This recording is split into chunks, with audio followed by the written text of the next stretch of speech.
I had my higher self, my guides that I think have been with me for many lives, and then who I call the five. And the five were very specific to my medium connection. So I started doing meditations and asking if I could see them. They first appeared as a color.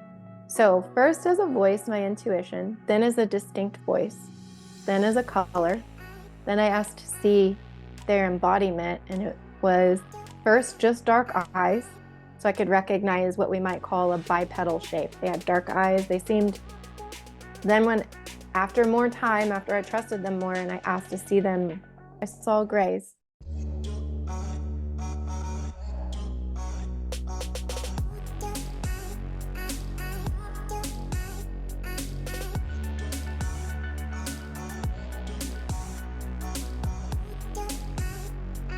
How are you? Great.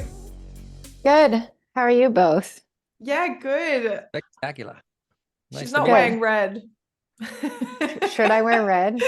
No. No, Oh. we tried to send you a message earlier today and see if you would get it, and just Yeah. happened to wear red. Well, maybe. I don't think I own a red top, but I did put on red lip gloss, which I don't usually do. Oh, And I nice. literally was like, I have to get some kombucha. So that, I don't know. I have these impulses. That Yeah. is so good.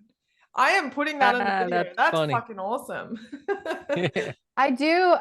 So I talk about this in the book. I do receive through impulse where I'm like, okay, I can't start. I have to get kombucha. I have to get kombucha. Or, I've got to put on lip gloss for this one. So I don't know. Maybe I did feel it. That is so fucking That'd be cool. I love that. Yeah, so look, I'm excited for you to come here on the podcast today. Like this is epic. I couldn't tell you enough just how kind of, I don't want to say freaked out, because I know about your story and how some people would get scared because you're so on point and you just knew things. And I was like, you know what? This is going to be a really awesome experience, because not only are me and Jimmy obsessed with mediums, psychics, all of this woo-woo stuff, I think we've just found one of the most incredible mediums to date. And I was listening to some of the podcasts with you in it, and the way that you described how you stumbled on your gift and how accurate you were and the things that you were able to see, that just blew my mind. And so I am so excited to get into this and learn from you and just see where this takes us, because I don't know if you know, but me and Jimmy are now mediums. Oh, you are? Yeah. Yeah. And it's through the podcast. So we were talking to people, we're learning from people. And one day we're like, let's just try this. And now we're on TikTok just saying shit and it just makes sense. And now we're seeing things, and every day it gets better. I now do paid readings on TikTok. That's how That's crazy this, incredible. right? It's amazing. Pretty awesome. Is it crazy or is it wild? Oh, it's all Awesome. of it. Yeah. It's I'm really trying to get infinite, really. people, I'm trying to push away the crazy word, because I think it's been just shoved down our throats our whole lives, and saying, you're not crazy. This ability is Yeah. wild. There's nothing crazy about it. It's innate, it's wild, it's unbelievable, but it's very real. So Right? I always, when people say crazy, I'm like, is it crazy or is it wild? That's where that came from. So you've got a new book coming out. You did ghostwrite for Tony. We can talk a little bit about that, but take us through your book, how you got into that and how things are going right now, because I think you just released it a couple days ago, I right? did. Yeah. It came out on the 20th or 21st. So it's been out about a week. It's going well. So far received very well, and I'm getting great messages. So I think you'll understand this. The parts that I was the most reluctant to put in the book, for example, remembering levitating as a child, I'm getting the most messages about from people saying, I remember levitating as a child, not the way you described, but there's many different ways to levitate. And I always thought it was crazy. And now I'm reading it and I'm wondering if maybe I'm not, and maybe I actually did levitate. So that for me has been really a connecting experience with other people who aren't recognizing themselves as mediums right now, but just we have so many psychic moments in our childhood that I think when we hit the age of judgment around age 7, really we start toning it down, and I call it flipping off switches. So we're all born with innate abilities. Some of us have more of them turned on than others. And then we all start turning them off when we realize that it could make us different than the group. Yeah. So I know I recognize I just went on a tangent with the book, but it's been out a week. It's been No, you're right. received well. The feedback is great. And it really is, it's hard to put, it's like me saying, how did you know you're a medium? Both of you. And you say, well, we had a We were couple going to ask you that. incidents. Well, so there's no one point for me. There are a couple standout moments in my life, but then as my abilities started coming back and I would look back at my childhood, I realized there was a lot going on in my childhood. There were a lot Yeah. of indicators that I was psychic in my childhood, and a lot that were suppressed, in my teens to my 20s until really for me, I stopped drinking or taking any mind-altering substances. My abilities really switched back on. But I don't think that that's a necessary requirement. But then you realize you have a hunch and you realize that there's something there and you start trying it, probably very much like you two have. And then you start trying it and you realize this, there's something here. And Right. then you start learning your language with the spirit world, as I call it, the Yes. unseen, we could call it. And you realize they've been talking to me my whole life, or this has been Yeah. showing up for Yep. most of I've us. noticed that Yeah. too. You said Like, something really important that I just wanted to bring up.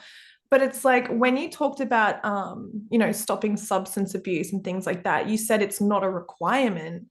And it made me think it's almost like the healing is just a phase, because when you learn some of the things about your life that needs healing, you get to a point where it's not so much the healing that you need to move forward, it's more like the acknowledgement of things that happen to you, because they're kind of still always there.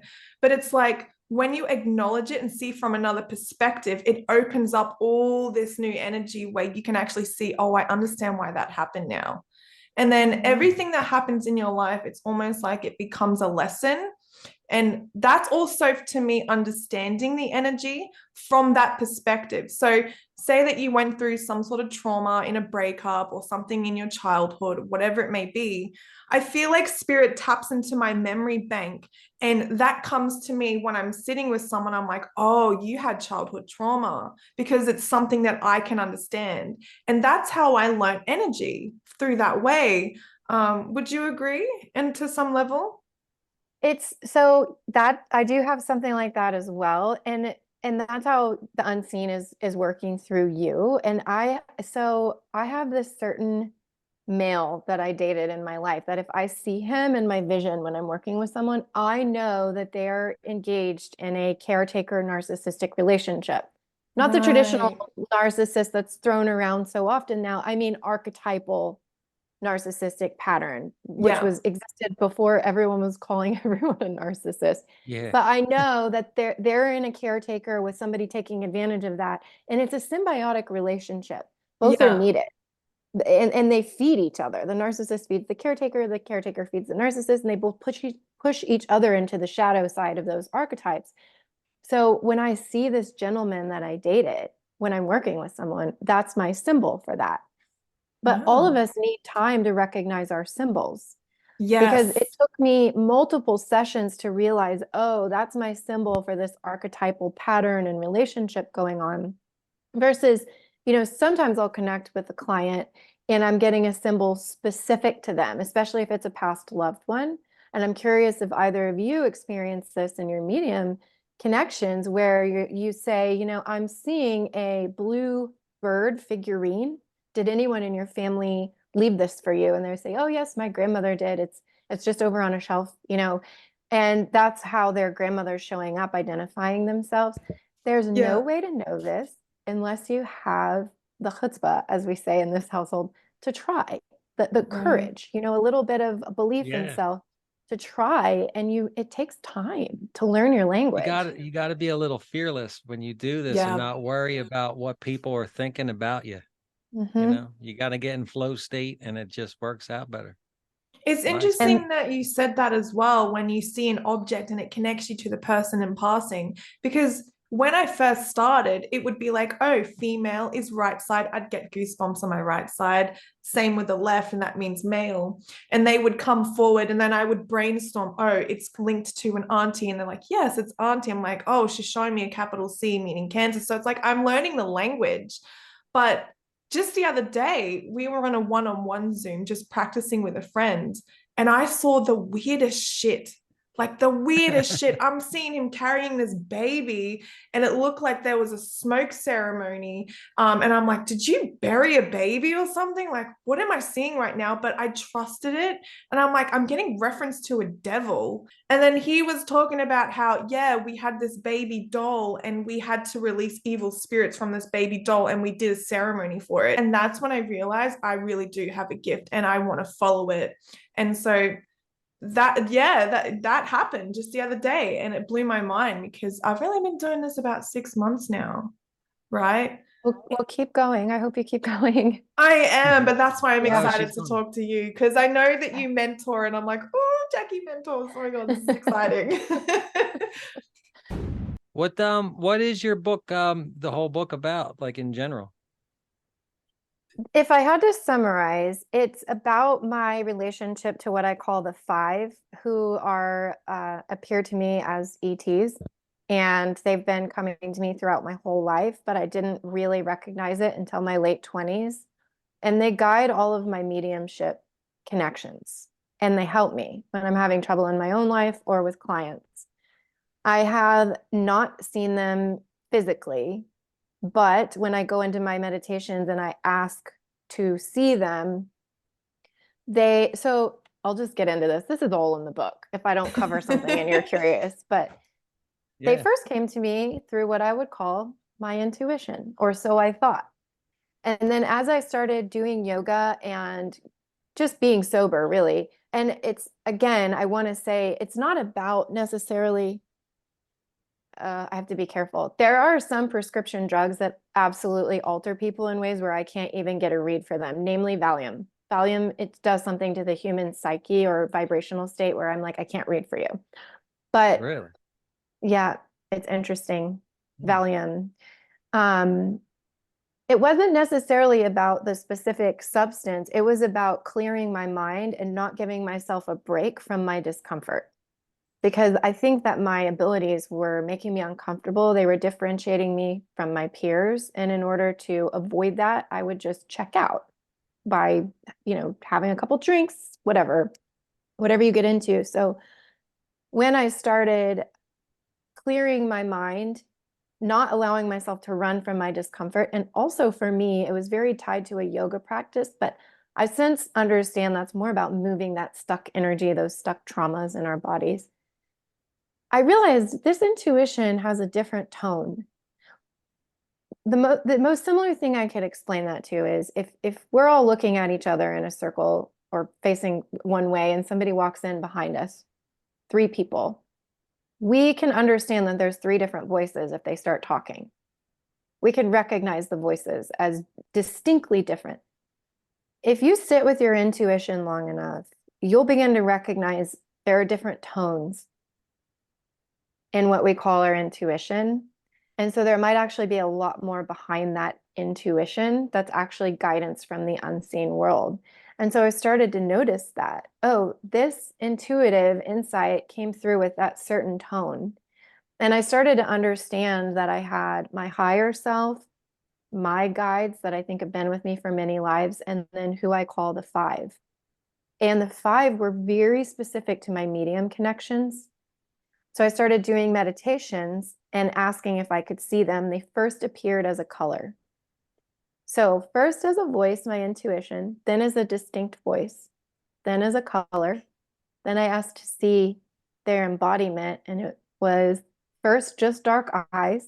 So I could recognize what we might call a bipedal shape. They had dark eyes. They seemed, then after more time, after I trusted them more and I asked to see them in their entirety, I saw grays. Yeah. Mm-hmm. And not to give too much away, but there's an incident from my childhood that the entire family remembers where we were visited. I don't remember it though, because in the physical. I blacked Uh-huh. out. Really? I remember From the bright sight of lights. it? There were just bright lights coming through our window, and there was so much commotion. It wasn't like if someone was trying to be stealth, it really didn't make any sense. And next thing I know, I wake up, I'm on the floor of my bed, my mom is screaming, and it's like silence. And so I took that moment into a hypnotic regression. This was only a few years ago. And I confirmed, seeing, I confirmed the situation. I'm always really careful to acknowledge when something's come through hypnosis versus a memory, but it was the five. That's amazing. It's almost like, in a sense, that had to happen for your family members to acknowledge that this actually happened, so that when you did go through this experience, you could see that there is something going on here. Because a Did, part of this experience is like, are we making it up? Like, how is it that Right. everybody is saying, yes, Yes. that's true? Yeah. did So, everybody, oh, sorry. no, you Sorry, go. no. You go. Now, I was going to say, did everybody in your family remember the same story? Because not that doesn't happen all the time. So I've done a ton of research. Obviously, I wanted to understand my abilities, and then I wanted to understand my memories because I was visited by other not gray entities, meaning not gray alien entities in my childhood that I remembered in the physical, no question. And it's easy to say, oh, it's just a fantasy, a childhood fantasy that I remember, and that's odd, but I have very Yeah. specific memories, all included in the book. So, um, what my sister remembers it exactly the same. My mom was in a blackout for the whole time. So, through my research, I've discovered people who have abductions or at least contact often say there is a ton of commotion. So, for example, because we've mentioned Tony Rodriguez, and this is in series Colony Cavalier, the night he was abducted, the house phones were ringing off the hook, really loud. And that led me Really? into asking other people, was there any odd like lights or loud noises before your abduction? And people all say yes. And I asked Tony why, and he said they're actually making sure the household is asleep. That they have a technology that they use that puts you to sleep, and they're Yeah. ensuring that everyone is out before they make the contact or abduction. How about that one? So my I didn't know that. mom said it was just burglars because our front door was open, oddly enough, when all was said and done. And we put in like a motion detector alarm after that. I mean, it was an event. But my sister remembers the bright light and the wind. Like this door kept slamming open, and it was just like it wouldn't make any sense for somebody who's trying to sneak in or rob us to make that kind of commotion. Um, I believe I answered your question. If you ever watch the X-Files and shows like that, when the UFO comes, that does your shutters start doing all that and the lights start doing exactly what you're talking about. Like if you Really, ever, I don't think yeah, in that TV show, now that you say it, I remember it all the time when something like you're speaking about, they would describe it pretty much like you're saying. I've ever seen one episode. And actually, from that night forward in my life, I was terrified of being kidnapped in the night. And so I would stay awake until I saw dawn, sunlight, until I was like 11 or 12. It really messed up my childhood. I Um, didn't sleep well. I've got that And too. I couldn't watch things like that because they terrified me. It would put me in a panic state. But it's so common for people who have been abducted or at least visited. It's so common to say there was way too much commotion for this to be someone like trying to break in. You just gave me an aha moment, because a huge moment in my childhood was remembering I was always so terrified and I don't know why. Remember I told you about this, Jimmy? Mhm. I would Yeah, have you a long kept your lights hallway. off. Yeah, Yeah, there's a long on. hallway and there's three light switches. And I remember this like clockwork. I would switch the first light off, run to the next one, switch that off, run to the next one. And I would look back feeling like I was being followed. No memory of anything happening.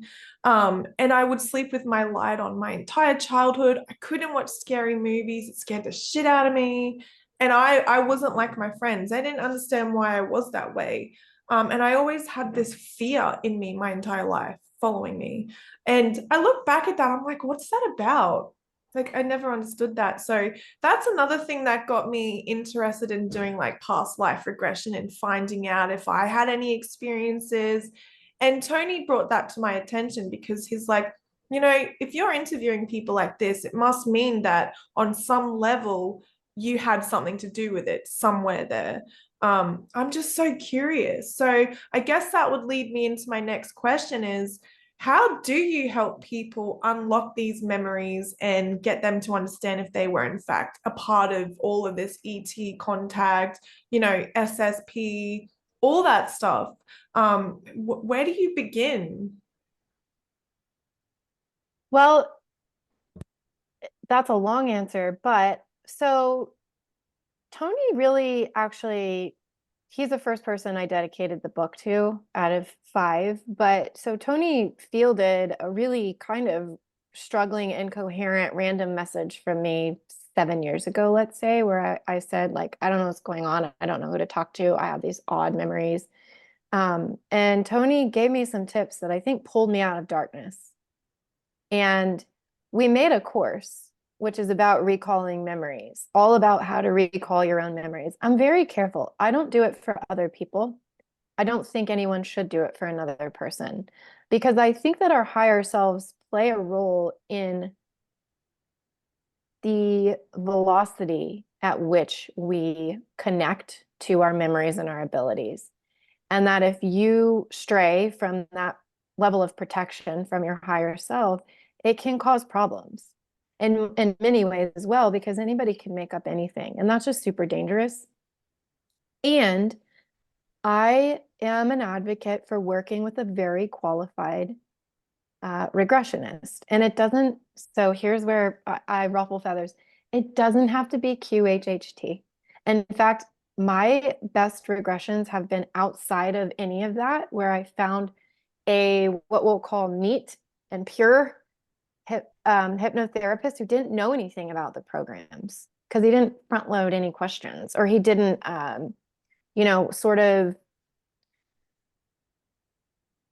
alter his questions to try and elicit certain information. There was no, that nothing was loaded coming from him. And I think that that's something to consider. So to answer your question very directly in summary, take the course if you feel you're in there and do the work yourself. And where you get stuck, consider working with a regressionist. Or I actually got a lot out of my own meditative, so like a deep transcendental meditation.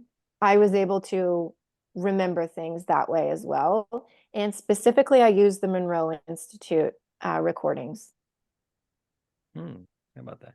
I've done QHHT and a bunch of other different ones, and there for me every time was always different. Like it seemed up to me how it went, not so much like the person doing the guiding. You had to have like a nice voice and keep you mellow, but for me it was like every time was completely different. Like I've channeled Archangel Michael the one time, the next time it was my higher self, and the next time it was something different. But it's never been the same every time.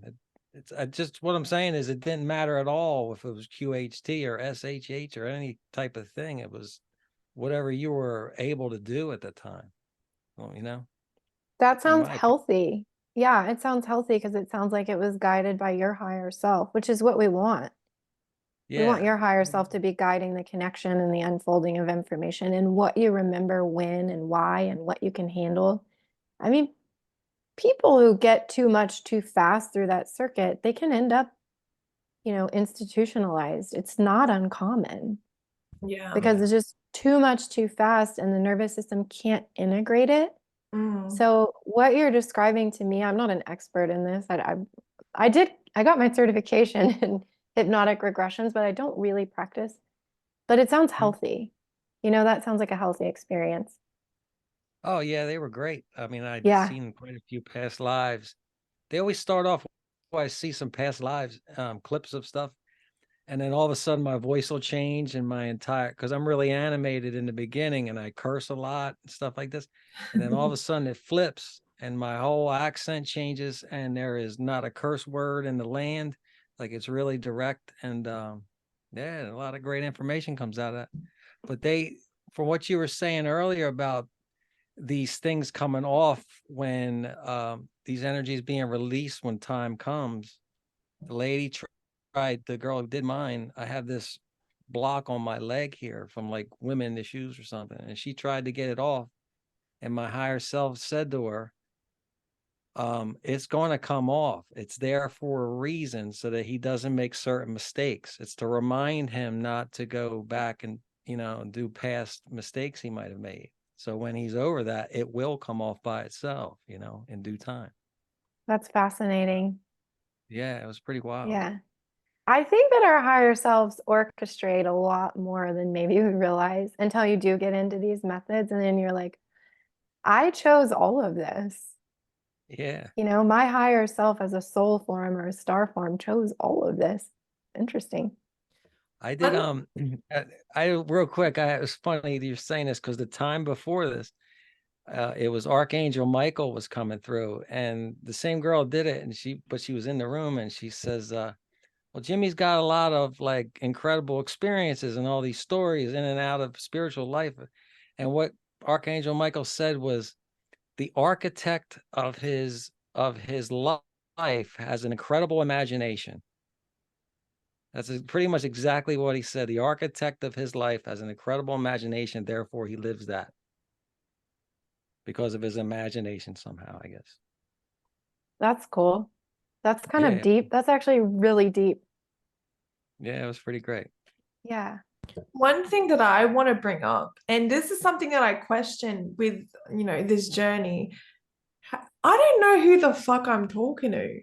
Like when I'm doing mediumship, like they're always talking about, how to connect to your spirit guide. I'm like, people ask me, who am I? What do I do? Who am I connected to? I'm like, I don't know. Let's just see what comes through. That's my mottos. I have no idea what I'm going to say. I have no idea what I'm going to see. And it's only till I connect to you that the information comes through. And I have to trust in that. And because I don't know, like, so it's like, I need the validation.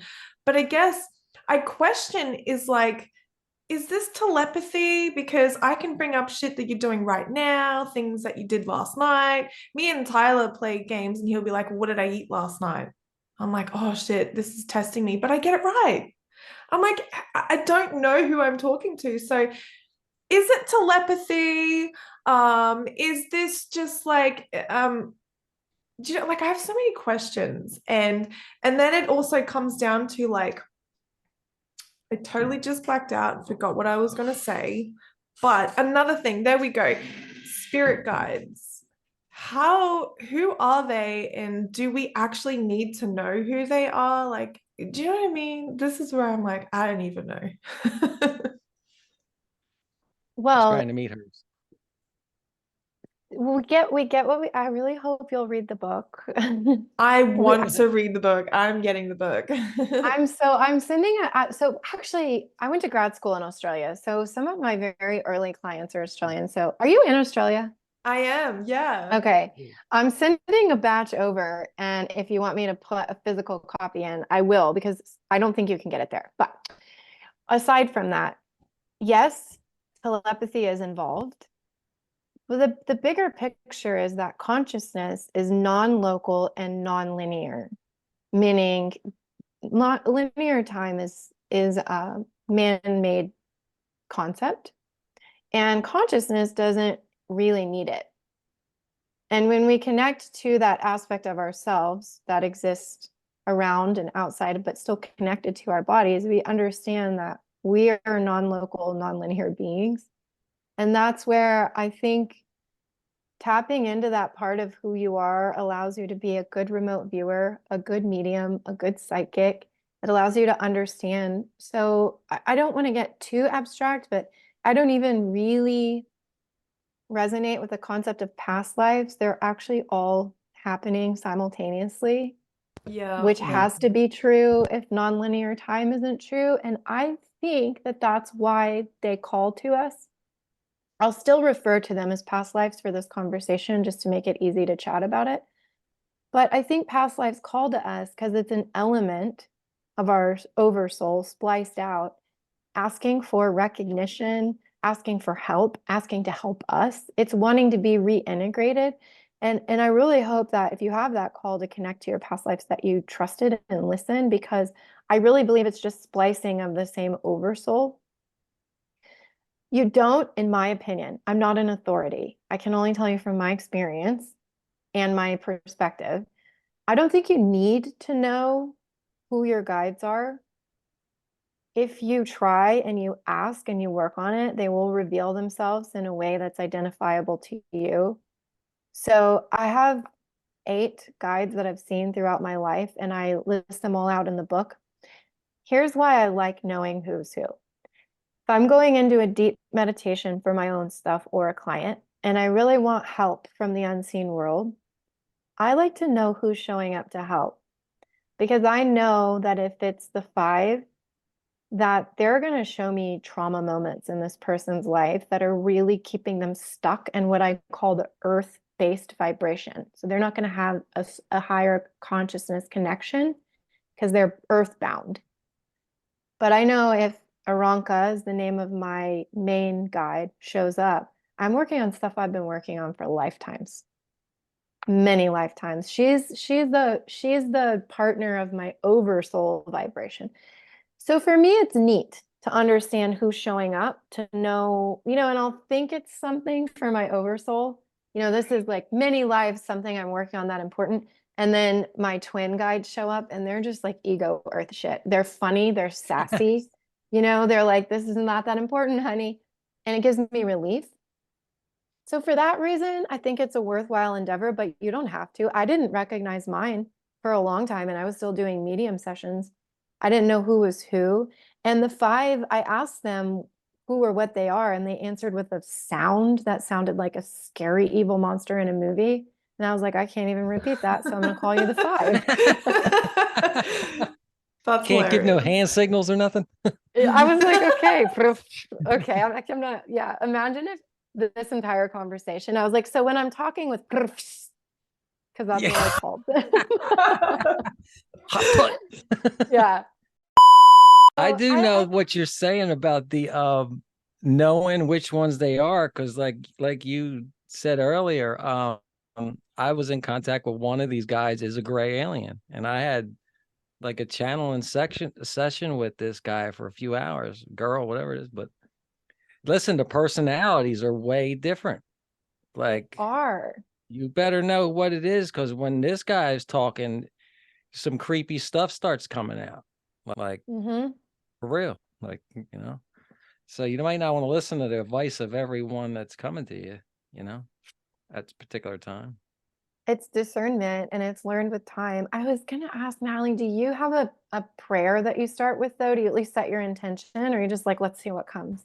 I just go, fuck it, let's see what happens. Like, I just go in with full excitement and just like, I just want to know what's going to happen today. So no, I don't. But I was saying, and maybe I'll ask you as well, what do you think about protection? Like, because from my standpoint is, if I think that I need protection, then it means that I need it. Like, it's attracting, like attracts like. So yeah, what are your thoughts on that? Do you do a prayer? I do it for the sake of getting my client and I in the same space, but I think what you said is pretty accurate. If you know who and what you are in spirit, you know how powerful you are. So even if you bump into something, we'll say dark, ugly, evil, bad, you're kind of like, I'm not here for you right now, move along. Or I'm going to basically suck you into my energy and transform you into what I want, because we really are that powerful. But I do it to bring me and my client and I onto the same page of connecting to only the highest truth, what's best for their soul, these kinds of things, because I want to kind of sync our vibration a little bit and our intention. Oh, actually, what I have done is I'll say to them, like, I need you open. Like, I need you to be open. And if I'll bring something through and I don't understand it, I'll say, hold that energy, hold it for me. And then I analyze. And then that analyzing will get me information coming through. It's like my antennas trying to get information. I don't even know why I'm saying that, but that's kind of the best way for me to describe it, but on paper, I will write before a session, spirit, and I'll put a love heart next to it and I'll say highest good. And maybe Yeah. that is the prayer there, you know, because I tend to do that every time. Well, we get what we ask for. I'll say that 1,000 times. Oh, It's about yeah. setting, yeah, it's setting a great intention. You know, you're asking for it, that's what you'll get. So I will add to that. Me and Jimmy were like, what are we gonna do? We need to get known. We need more people. And then we were like, we need controversy. That's what we need. Literally. Then we went through a month of controversial shit and we were on the phone last night and we're like, oh my God, we asked for this. Yeah. Right. And it came. So we were like, lesson learned, be careful what you ask for, because when spirit listens, spirit delivers. And that's what I've learned, especially now. And also, I really do feel like you have to be careful when you're, you know, quote unquote, a medium or a psychic or using this energy, because it's almost like you become stronger in your manifestations because you're on another frequency. So you attract things so much faster. And so, yeah, we figured that out. We're like, you really have to be careful. Really have to be careful. Watch my mouth from now on. It happens immediately. I'm like, oh shit. So yeah, maybe we can go a little bit down that direction. Like, what are your thoughts on manifestation and energy work when you're in this field? Those are, for me, two completely different topics, kind of, and a very broad question. So where would you like me to go first? So I guess just kind of go down that road of like, you know, have you had experiences where, you know, you're doing this work, right? So could you agree that you'd have to be more careful in things that you are wanting to have happen? Or so for instance, let me give you an example. I said on a live, I wonder what it's like to experience a negative energy. And Tyler came in that day and he was talking about attachments. And after he left and I got off alive, I felt sick to my stomach. I felt dizzy. I felt yuck. I wanted to vomit kind of energy. And I was like, I think that I just experienced a negative energy. And it's funny because I asked curiosity. I was like, I wonder what it would be like. And then I felt it. So it's kind of like that. I feel like, have you experienced things like that where what you've said or what you've wanted to experience have happened or things like that? I'm sure, for sure. It reminded me, I always have to ask, is this mine? Is this even mine? So that's a really high question for you, you know, feeling that. And then you decide if you want to keep it or not, if it's not yours. That can be for Yeah. anything. If I suspect if both of you continue to work on your mediumship, you'll get visited a lot more often because they know from the other side who's a channel.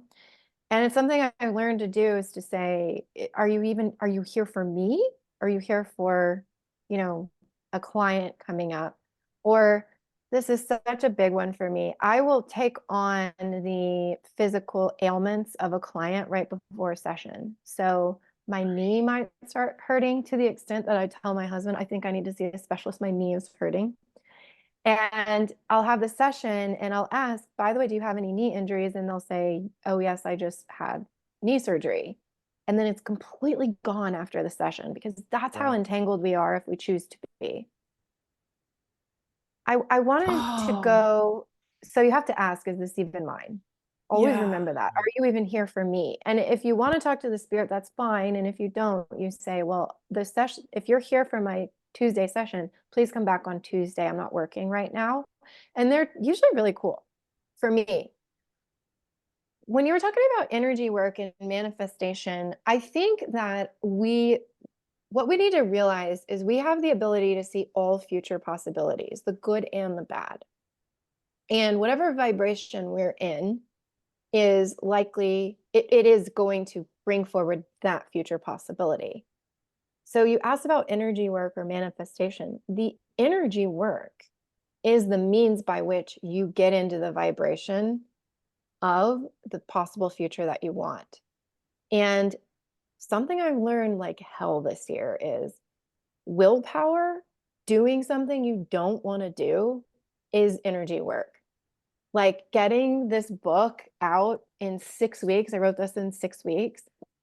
Willpower is a form of energy work. And when I hit that vibration, I realized, oh, these visions, these possible futures that I want to manifest, this is the vibration I have to be in to make them happen.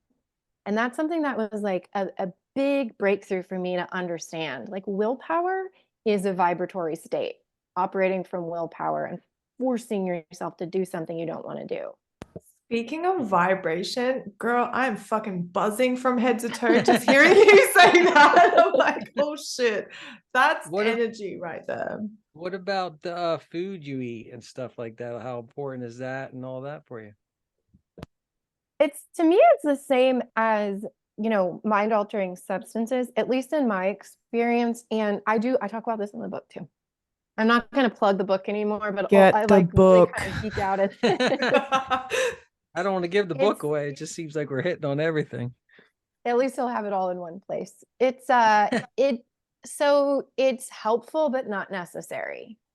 Meaning, once you understand the tones and you know who's who and what you're connected to, I don't think it really matters. When you're trying to understand and differentiate what you're receiving, I think it's one of the most helpful things you can do is to detox your body. And I pair it up. So I always start with a parasite cleanse. And while I'm doing a parasite cleanse, I'm looking at where are my boundaries off? Where's my energy off? Where is somebody taking more from me than they're giving? Where am I draining myself? And I'll go through that for 2 weeks. Then I'll move into a liver cleanse, which is our anger, our dreams. And I'll ask, where am I resentful? Where am I not connected to my dreams? How is my sleep? And I'll intentionally sink my body into that very connected state with my organs and what I'm cleaning on. Then I'll go into heavy metals. And that's where I really get into like, where am I just exposed to things that aren't good for me? Where can I, and I'm doing this spiritual deep cleaning as well. Now, I've been doing this cycle for 10 years, but I think that we need to pair up the cleanses. The cleaning of the body with the cleaning of the spirit and the mind. It's not necessarily cleaning, it's housekeeping. We're housekeeping. It will make your connection easier as let's say an amateur or beginner. And then one of my greatest teachers, Jerry Wills, he lives on like Diet Coke, peanut M&Ms, and cigarettes. And he's one of the most profound healers I've ever met because he was past all that. Yeah, exactly. Yeah. It doesn't matter. He's just that connected. Real men of genius right there. Mm-hmm. I love that you say connected because I was just telling Jimmy. So I have a 6-year-old daughter. I also have a 12-year-old son, but lately I've been noticing that I think my daughter is actually quite intuitive. I was doing mediumship and I was trying to get a name. I like to play around with it. I'm like, let me see if I can get a name. Hold on. And I was getting a J name and I was like, J. I was going to say the name. And then my daughter comes in and says, it's Jacob. I was like, and they're like, yeah, it's Jacob. So I was like, okay. So I started playing games with my daughter where I would get her to close her eyes first, look at my hand and see the M&Ms, look at them, close your eyes, and I'll put one in her hand and then she'll guess the color or try to intuit the color. And she gets most of them right, then not. And then she started doing it with me. And then I was like, okay, how am I going to do this? I need to impress my daughter because I wanted her to see the magic, right? So what I did was she put the color in my hand, but I connected to the chakras in my body. And every time she'd put an M&M in my hand, I would use my body as if I'm doing mediumship and I would wait for the senses. And every time I got it right, and I was like, holy fuck, Jimmy, the body speaks, bro. Like your body talks to you. There's something more going on here. You have to try this. And so every time I would get an M&M, it would like my throat, I would feel my throat, just an energy. And I'm like, blue, it's blue. I'd feel into my stomach, orange, it's orange. Do you know what I mean? And I was like, there is something more going on here. Like, I think I just acknowledged that I can actually talk to my physical body. And then I realized, oh, I wonder if that's how we can actually heal our bodies. So I know that's color is huge. So many healing techniques through color, through visualizing color, breathing color. Edgar Cayce, or Casey, however you want to pronounce it, has some really powerful teachings around color. And when I was reading one of the books that he contributed to, he didn't write it, I think it was written after he passed, with his teachings. And I didn't know this, but blind people can feel color because it has a vibration. Yeah, that's right. It does. So that makes sense to me with what we know of that. It's almost the law of attraction. That color was sounding off that chakra in your body. It makes sense to me. I think color therapy and lasers are actually way more powerful than is in the mainstream right now. I think colors massively affect us because of the vibration that they put off. Yeah. So Yeah. I love it. So also, I hope you read the book because I How had a about similar sound? experience with my son.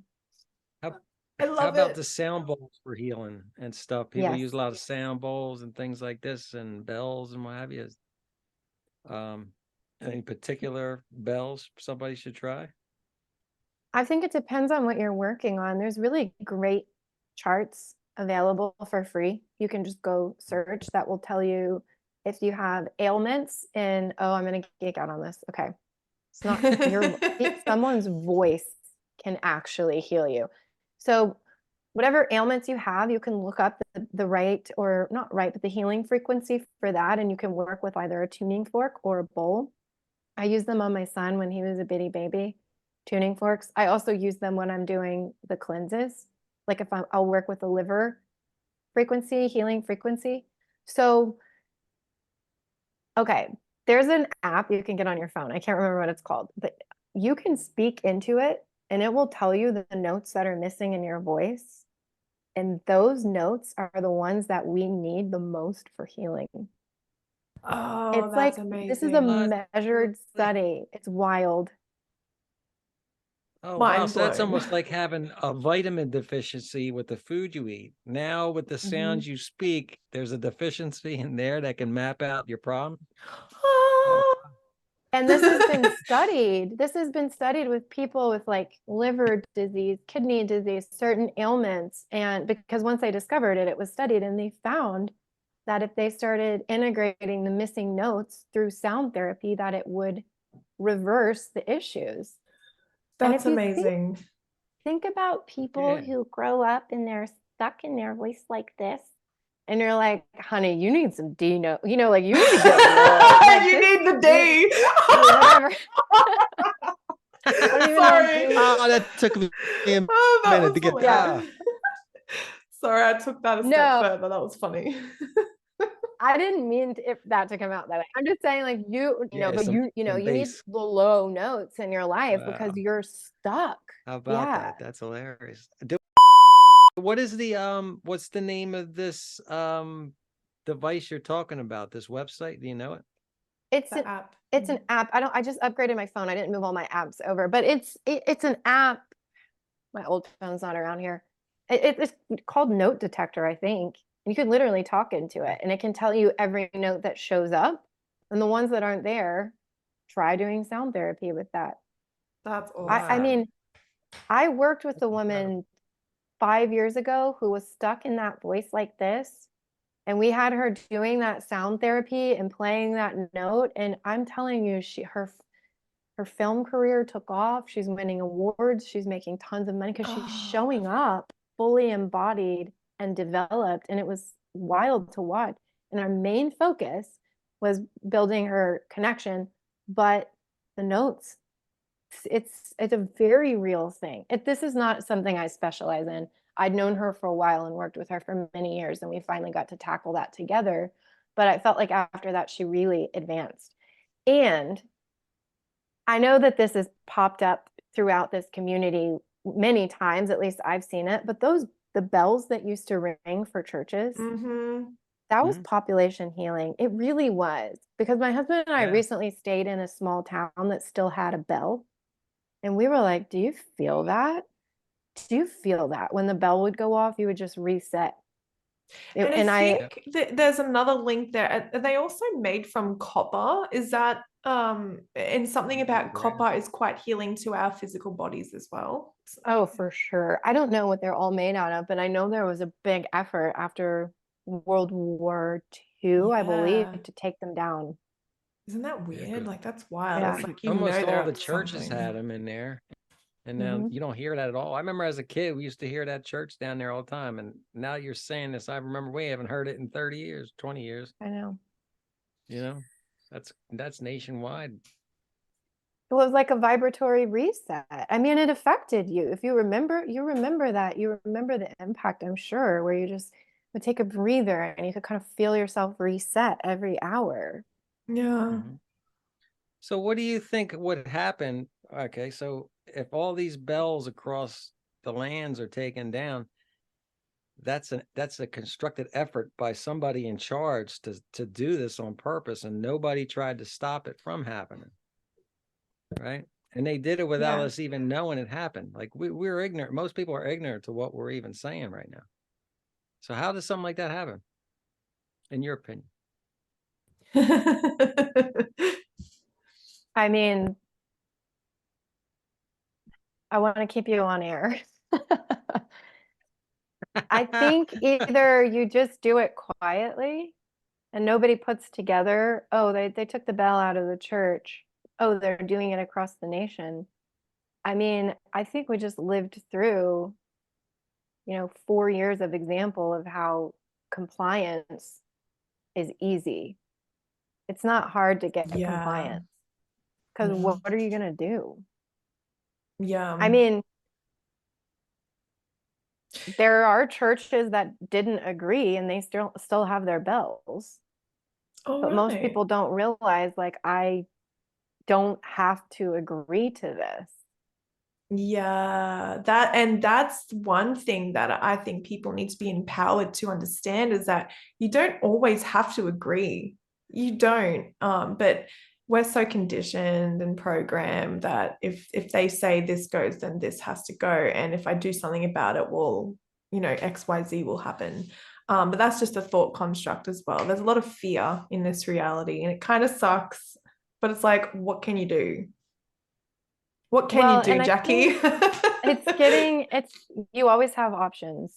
They're getting smarter and smarter. So Mm, if you can fear, if you control people's health, if you control the food system, you yeah. control almost everything. And I think it's not a reality what we just lived through without any opinion, right? I'm not going to get into opinions about choices people made. Who cares? That's up to you. I don't know what's highest and best for anyone except myself. Mm-hmm. But if you say, well, I have to do this or I can't stay at my job and I need to stay at my job to feed my family, well, then now you're asking somebody to decide between compliance or supporting their family. And what's the most obvious thing somebody is going to pick? It's manipulated. It's very manipulated and it's smart. Yeah. And that is heartbreaking to me. Yeah. Yeah. I just feel like it's important to do all the things that you basically mentioned earlier is doing the liver cleanse, doing the parasite cleanse, getting to know who you are. Because as you said, you care about you and that's what matters. And that's true because if you don't even know who you are and you're just stuck in this 3D matrix of following everything and living in a bubble, 9 to 5 job, coming home, feeding your family, struggling, getting in debt, blah blah blah, it's like, did you know there's another version of your reality that you can create if you figure out who you are, what you love, follow your passion, make money doing your own thing, not working for a corporate or an entity? It's like, did you know you could live that way? Did you know you could grow your own food? Did you, like, do you know what I mean? It's like, hold the Yeah. phone, guys, we ain't stuck nowhere. It's like, did you know this? And the answer is no. And I don't know how. So that hit me this year. mm, And I've made a massive pivot in the kind of work that I do to help other people with businesses like mine make it a career. I will help you. I will show you how. I love walked it. away from a very high paying corporate job to be a medium, where at the time I was making $40 an hour, which you could not live on now because I can't do 40 hours of medium work a week. And I found a way to make it work. And now I really help other people do that. Like, this can be your career. You can make this work. You can get out of your debt. You can be more autonomous and self-sufficient. And people are starting, I think people, the answer is yes, now they know, but they don't know how yet. And I love that. I Right. love the movement that I'm enmeshed in, because it's empowering. Yeah, I've noticed Pick that me. most people, most Sorry. people that are coming to be an awakened, if you want to call it that, to all this, haven't gotten around to integrating any of this into their life. You know, they know a lot of things and they study all this, but they don't walk the walk, so to speak. Don't try to change for the better. It's just knowledge they keep there, and they still go about their old way of life. They never make that flip, you know. It takes willpower, it takes work, and it takes doing things you don't want to do. We've been bombarded with easy conveniences, all the way down to the endocrine stimulation from our phones. It's so much easier to scroll and get a little thrill than to, get up and make a garden where 7 weeks later you see a flower and it makes you smile. And then 7 weeks later, there might be vegetables there if the pollinators come, but it takes effort and willpower. And I think sometimes people just need to be shaken out of it. They just need help, they just need somebody to say it's worth it, take the hard path. And because the end result, right now you're having fun doing these things, but you're not experiencing joy because it's not really what you want. And just remind people to focus on the outcomes that produce joy. Was that abstract, or I went on a little bit of a like? No, No, that's perfect. Okay. it's fantastic. Because even Bashar, he's a channeler. He would always talk about all you have to do is find your highest and greatest passion and follow your bliss and your joy energy. It's that simple. And he would say it in a way that it's just that simple. Like, don't be silly, you crazy. But it's because we're so programmed, right? And it's like going through the difficult shit or the struggling or the depression. It's almost like a trigger, and it's our comfort. It's like something always takes us back to our comfort. I know that's been me for a long time, and I'm now coming to a point where I'm like, I got to find a way out of this. I can't live this life.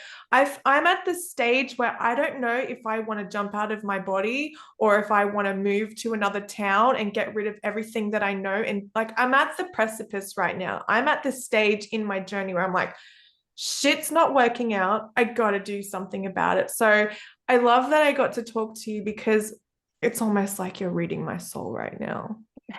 I want to do a parasite cleanse. I want to do a liver cleanse. I want to do all the things that are uncomfortable. By the way, I'm sorry if I cut you off now. How do you do your parasite cleanse? Is there something to that? I meant to ask you that. Yeah. So Or is I'm that glad in the book as well? Because we can leave it not out. in the no. Okay. So I'm not a medical provider, so I'm glad you asked what I do, because that's what I can share. This is not medical advice. I like Dr. Hula Clark's 18-day, I think it's called the gut cleanse or intestinal cleanse. She can't call it a parasite cleanse anymore, but it has wormwood. That's how you'll know. And then for the liver cleanse, there's one that I used to order off of Amazon that changed its recipe, so I don't like it as much anymore. So for liver cleanse, I make a smoothie. I could give you all of those ingredients, but I basically imagine it's a vegan smoothie beefed up with greens. You can buy the super green powder and milk thistle and some other things that our liver just loves. It just helps cleanse it. I eliminate everything processed and only have meat twice. And I do that for 1 week. And then I reintegrate some of the food. So when you're doing a parasite cleanse, you want to avoid the common parasitic foods, the sushis, the porks, a lot of salad dressings. I mean, we all have parasites. That's fine. It's just you want to get rid of the ones that are whacking your system. So, and then on week 2, I continue with the smoothie, but I reintegrate some more of the food. And then the heavy metal cleanse, the most simple thing anyone could do is the medical mediums smoothie suggestion for the heavy metal, because anyone in the world can find those ingredients. I don't want to tell you something that maybe you can't get in another country, but medical mediums heavy metal cleanse smoothie is on the internet for free, or the tinctures. There's actually tinctures. You need to make sure that when you're doing a heavy metal cleanse, you're taking a binder as well that's pulling it out of your body. So you don't want to just extract it and it sit in your digestive tract. You want to have binders to take it out. So that could be Like that charcoal, powder. bentonite clay. Yeah. All of these things will help. And you can kind of look up what's available by you, but don't overcomplicate it. Honestly, anything you do that's pure and food-based, don't use anything pharmaceutical or lab made. It needs to be natural, food-based, or if it's not food-based, it's coming from a natural earth-made Oh, source. I'm glad you said that, because just the other day I bought we're getting into the medical stuff now. I bought she's like, "Oh, you need something to help your stomach before taking iron supplements," because I got iron tests and all of that. But she told me that I needed a gut microbiome pill. I can't remember what they're called. They're like these pills that you take before you take anything else. Like a digestive enzyme? Yeah, something, but it's not specifically that. It's like that. It's got all of the good and bad bacteria in it.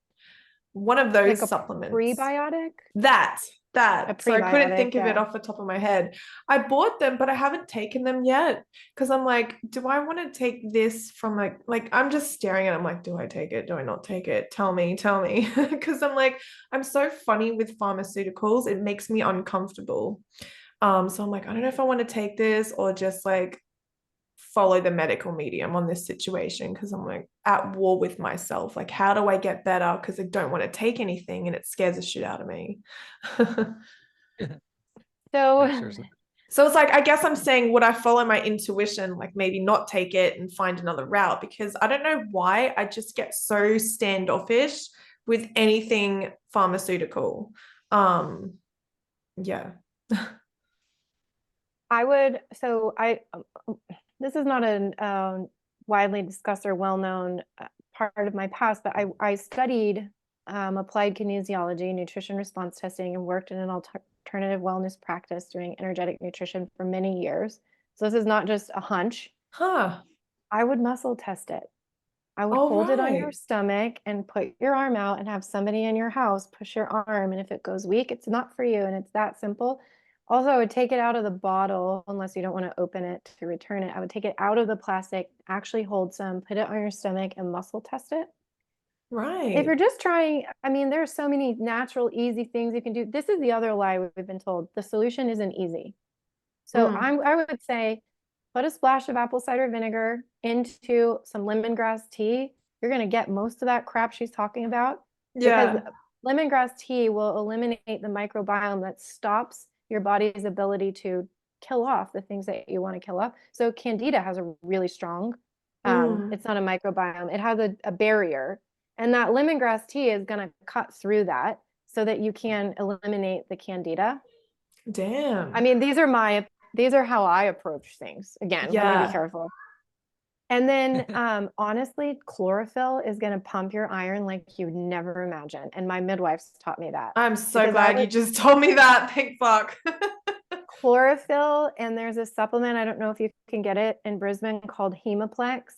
But when I was pregnant, the only way that I was allowed to have, well, one of the tests for having a natural birth was that I couldn't be iron deficient because I'm older. I was considered geriatric. And I was like, I got to pass this test. I got to pass this test. I don't want to do a hospital birth. And they told me, just take chlorophyll. Just take chlorophyll. Like a Damn. lot, like 4 times a day, take 3 tablets or something. My iron was perfect. And I've been anemic my entire life. Damn, I'm so glad I connected with you today. I didn't even know why I'm bringing up this shit with you, but this is great. I didn't know that about you. That's awesome. Try Or I did. chlorophyll. It's powerful. That's awesome. Thank you. Mhm. And yeah, I hope a lot of you who are listening can take this information away. If you're ever feeling unsure about a diagnosis or just what you want to put into your body and you're on this spiritual journey, just look into it, Yeah. Follow that. I'm definitely doing that arm testing. That's pretty cool. Do you use that in mediumship too? Because that just got me thinking, hold on a minute. Can you do that with like yes, no questions? Oh, yeah. You All can. right. I mean, the emotion code is a really great book to have in your repertoire for this if you're working on like emotional healing, but you can use it. I do it at the grocery store with my husband. I'm like, should I buy What's this? this book I have called? him hold it. Damn, hold on, The let me see. emotion code. Okay. That's awesome. The Yeah, emotion code. the emotion code will teach you how to do this for like emotional trauma body stuff, but it teaches And you you muscle write that? testing. Yeah. Who wrote that book, by any chance? Nelson. Is that right? Are you That's Google searching it now?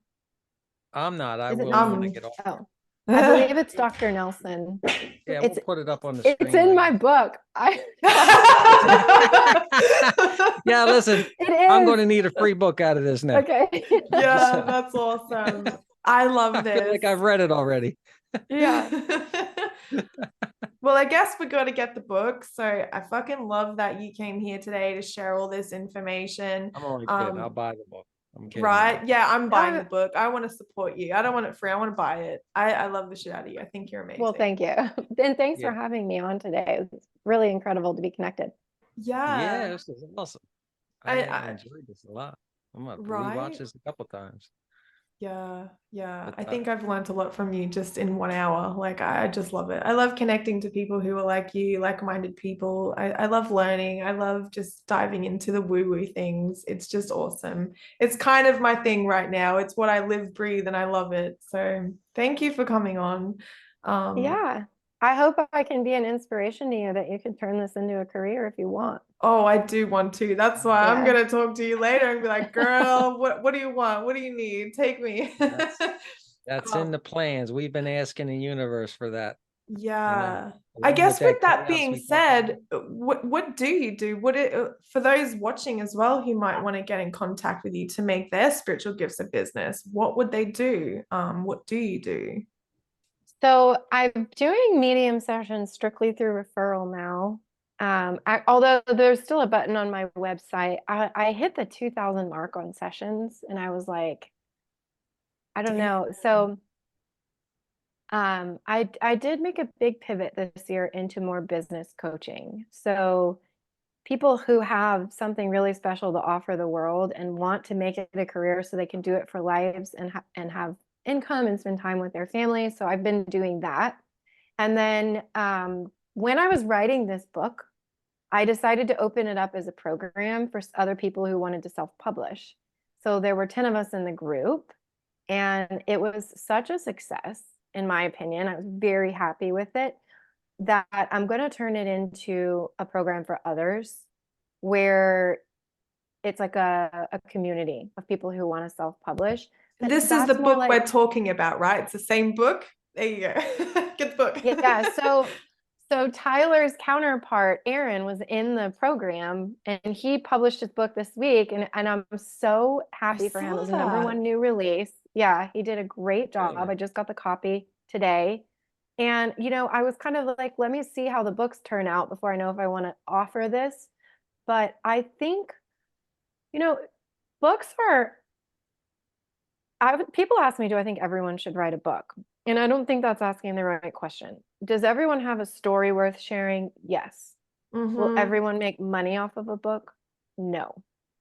Is making money off of a book the only reason that you should write one? No.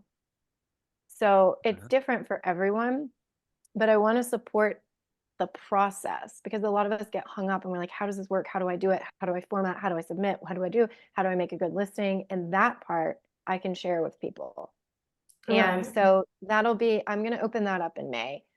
So a little bit of mediumship, a little bit of coaching, and a little bit of self-publishing support. And that pretty much encompasses my work life. That's fantastic. So not only do you help integrate this gift, you do mediumship on them. So it's almost like you're going to pull up flaws, what you need to work on. Like, this is the thing. This is what I see. We're going to lay it on the table. You need to do this, or not need to. This is what we work on. And then to get you from A to B, this is what we do. Like, it's kind of like that. That's perfect. For the coaching? Yeah. Yeah, it is. It's very much, I can't not be a medium. It's always going to come up when I work with clients. And also, we get big insights from the unseen world. Like, there's a company that I worked for that sold for $875 million. Oh. Like, you can tap into things. I couldn't promise that for everyone. And in my corporate life, I worked in management consulting and technology operations. So I have that background of running a business. And then I have the experience of taking something that was wild and a hunch and turning it into a career for myself.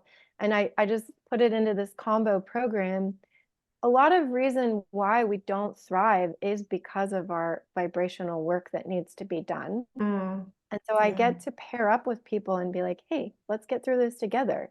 You know, let's look at this. What's blocking you? What's going on? What would it look like if that was changed? Can you trust me enough to try? And I love it. I love my life. I love my work. It's incredible.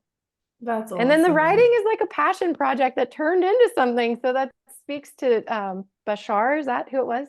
Yeah, Yeah. Bashar is a Speaks to channeler. that truth. It was like I just was like, let's try it. You know, let's try it. I love it. Also books aren't yet censored, so you can say a lot in a book that you can't say anywhere Oh, else. nice. That's Yeah. awesome. Oh, You that's sound like really you're living, awesome. you sound like you're Yeah. living your dream today.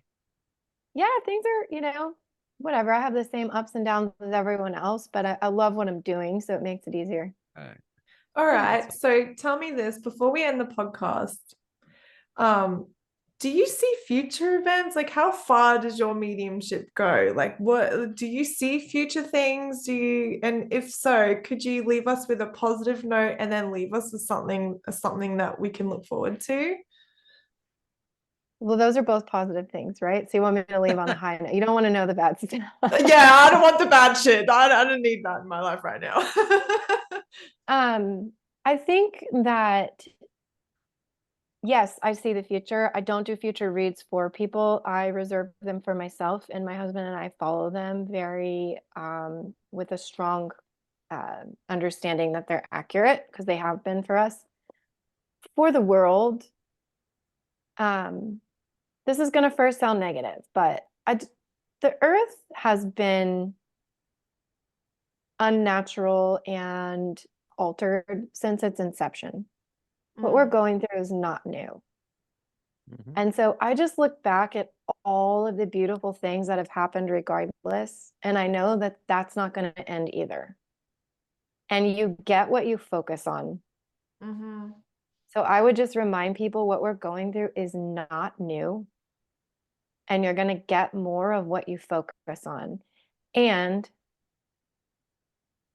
there's always a reaction, whether it's a slow, subtle movement to negativity. And so far, neither has been able to tip the scale. Mm. So let me put that in really grounded words. This battle for light and dark, it's not new and it's not going anywhere. But so Yeah. far, the darkness hasn't shut out the light. So hang on to that and focus on the light. Right. Oh, I just got goosebumps because it's like the more you focus on it, it's not going anywhere. We're still focused on it. So that's why it's important to empower people to focus on the light and the things of positivity, because then that will counteract all the stuff going on. Get rid of the fear, basically. There's no war that's going to be won. Mm. We're not going to get through this and become all light. Our reality would shatter as we know it. Those Yeah. two need to be at odds. So just let it all go and focus on the light. Yeah. I heard not too long ago, I was listening to a video by Max Spears. I'm sure you heard him. So he was pointing out that in this reality of duality, this is why they cause like political arguments or all this racial stuff, because you need the positive and negative pushing back and forth off of each other. If that didn't You have happen, if you to. didn't have this, you wouldn't even have this reality. Yeah. So It therefore, what you're saying is right. It can never stop because then the reality would collapse itself. People are hanging on to the next moment or the next event or what happens. They're waiting for this ascension point. It's not coming. Yeah, I figured that Not part unless out. there's a massive reality shift, where everything changes. Then I don't think it matters what you're up to. Like we're all going to be buckling up in the same car. Yeah, I'm like, so I'm still here. I'm still whole. I'm still waiting. I think I'm over it now. I'm moving on. Like, So I Focus on the understand that. light. Yeah. Yeah. can Focus I on ask the you light. another question real quick? I don't want Yeah. to keep you forever, but so I got different opinions on this. I don't know what to believe. So they basically, the one thing I'm asking is when it comes to this reality, it's infinite. So you would have what I heard some people say is there's a different dimensional reality of everything you see here going all the way down to being just one atom off of each other. That's how many divides there are that are around us, right? So what happens is when you're raising your consciousness, you're tuning that frequency up itself, so you're seeing a different reality, but they all exist. Even the hell reality down here, you can turn that down and go right back down to that and experience that.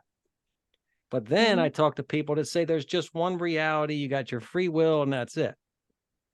So I don't know what I your opinion. see version 1. I see version 1. And you'll hear, if you ever, listen to, I don't know.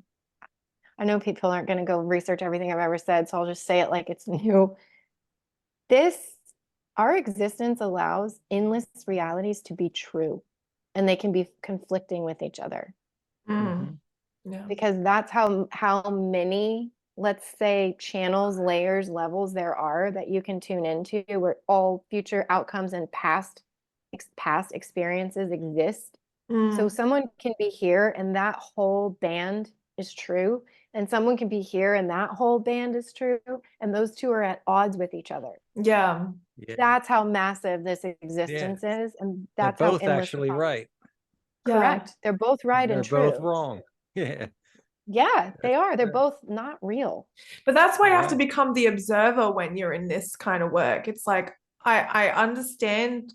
It's like truth. What is truth? Well, it's like we just have to observe and just understand from a different perspective. And it's Well, like, if you think about it, I'm sorry, Nat. I'm sorry. no, you go. No, I was going to say, if you think about, that's the definition of being infinite. If everything's only off, every universe or whatever reality is off by one atom, then you're pretty much taking care of everything. It can't be more infinite than that. But then when I tell some people and some spiritual people, they say that's all a bunch of bullshit. And it's just one, I don't know. I guess they don't have the imagination that it needs to, I don't know. Well, they're consumed by their observer-based reality, because that's not my reality, and you can't tell me that's wrong. It's experiential. Yeah. Right. That's I mean, I think it. they're just bound to their realm, that band of information. I mean, I think the electric universe theory makes this more tangible if you ever study that, versus like the quantum physics theory where we have dimensions. Electric universe theory says there's no dimensions, there's only bands of information all existing in this big open thing. And to me, that makes this concept a little more tangible. Yeah. They're all existing and they're all right. And you're either aware of that or you're not. You're existing within one band of information. Yeah. I just did a really big topic at the end of our conversation, but if you look at the electric universe theory, I think it makes more sense of how that's possible. And the thing is, they're both theories and people forget that. Both have holes all over them and we can't prove certain things. They're based on hypothesis. Yeah. I was talking to people about that. Like, you're wasting your time worrying about certain things that aren't going to help or hurt you anyway. And you're never going to know the answer. So you're just wasting a lot of energy and time. Correct. We're worrying about silly shit like flat earth or round, but you're never going to find out why you're here anyway. And you're not going to None find of us are people going to that's know going to until agree we on it. die. Yeah. None of us are going to know until we Wait, die. wait. Remember. This is how we're going to end the podcast. So is the earth round or flat, Jackie? What are your thoughts on that? So I'll take this to extreme. Are you ready? Damn. Yes. Oh shit. You think I it's understand flat? what you're saying. She I said love yes this. to both. Oh wait, yes to both. Oh, okay. Yep. Case Are you closed. saying yes to both, or what Natalie said? I think that if we go with that concept of observer-based reality, that all can exist. I mean, we're living in a holographic simulation anyways. Yeah. I'm okay with saying yes. Yeah, I I understand. love it. Okay. Yeah, the matter doesn't even exist until we observe it, more or less. Right. That's perfect. That's awesome. That's actually what a channeler said that Jimmy asked. We were just fucking around and we're like, let's ask him a funny question. And we're like, is Earth round or flat? And he's like, he basically just said what you said, and he was channeling ETs. And yeah, it was the same thing. It was Well, he about wouldn't give an answer. manifestation. He wouldn't give an actual answer because as long as people believe in it, then it's true. That's it. But that also goes back to observing. It's like, I'm observing that this is what I think, or this is what I think. And it's like, well, both are true and all are true. And it was, yeah. The whole debate is a distraction from you recognizing your power anyways. Yeah. Go do some trance meditation and tell me what you're worried about after that. You won't care. You won't care. Right. I love it. Get out of your head. Yeah, get out of your head. That's a book. All right. And also, before we go quickly, where can we find your book, Jackie? On Amazon, Parked by the Exit. It's on Amazon. Awesome. Yeah. All right. Wow. Thank you for so allowing much, me to Jackie. share endless times about what's in my book. Yeah, that was Yeah. really awesome, right? It Really, seemed like really the cool. universe wanted it to be heard because it just kept coming out. This is Yeah, in my book as well. Yeah. I'm getting But it. that was awesome. It's been a pleasure meeting you. I've been watching your videos for a few years on different channels, and I really enjoyed them all. So to meet you now, it's an honor. So It's thank you. really an honor for me to be here. This is a great conversation, very fun and easy, so I appreciate it. Yeah, Awesome. you too. It was beautiful. All right. Well, right, take Nat. care. We'll be in touch with you. And yeah, mind blowing. Thank you. Lovely. Thank you. Have a good day All or evening wherever you are. Bye, Yep. guys. Take care.